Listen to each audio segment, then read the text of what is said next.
Hi.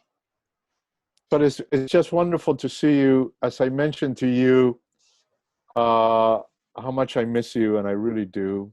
What do you tell students? What films do they need to watch if they want to get into film and be great filmmakers, or if they want to study film, or what's your recommendations? For me, it's an exercise in futility because I have so many films that I love, right? Right.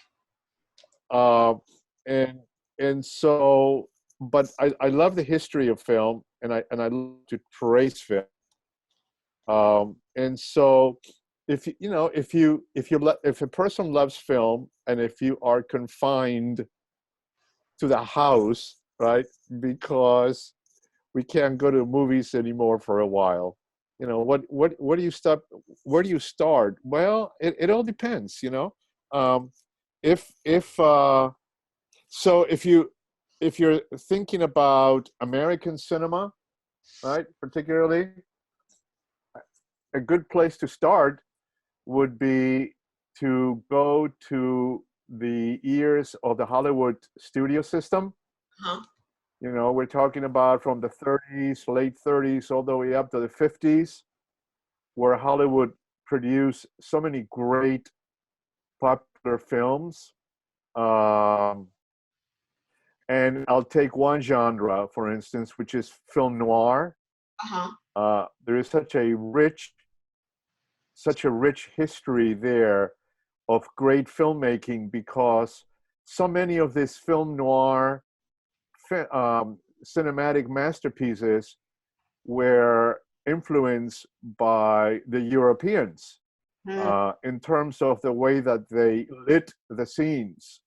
They captured the lighting in the individual shots, the shadows, for instance. We cannot ignore Orson Welles. And again, we need to look at Citizen Kane, Magnificent Ambersons, Mhm. all of his great films. But above all, I think if you love them, unless you see Citizen Kane 10 times, you don't know the film. No, in fact, and and watch and not I can now watch Citizen Kane and find things that I missed, and that's the mark of a Oh, sure. true great film. Is you watch it back and you take It's a wonderful film. because your life changes, and as you get older you see different things in the film, and that's a great film as Exactly. far as I'm concerned. Yeah. Yeah. And it's the other side of the coin of our American national ethos, right? Mhm. So you have with film noir these characters that we have been discussing. These are working class people that are trying to make it in society. With Citizen Kane now is what we're going through today.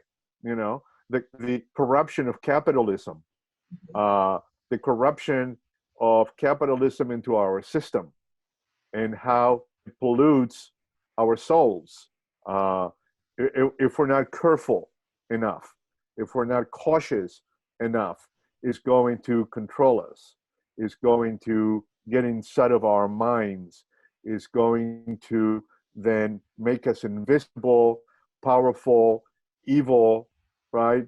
And so he represents the other side of the American dream, which is the capitalism that has built this nation. But we still root for the character. We we are there. We see his tragic fall. We share in his pain. We understand him. And when he falls. And for us as Americans, it's a cathartic experience of the tragic fall of consumerism and capitalism.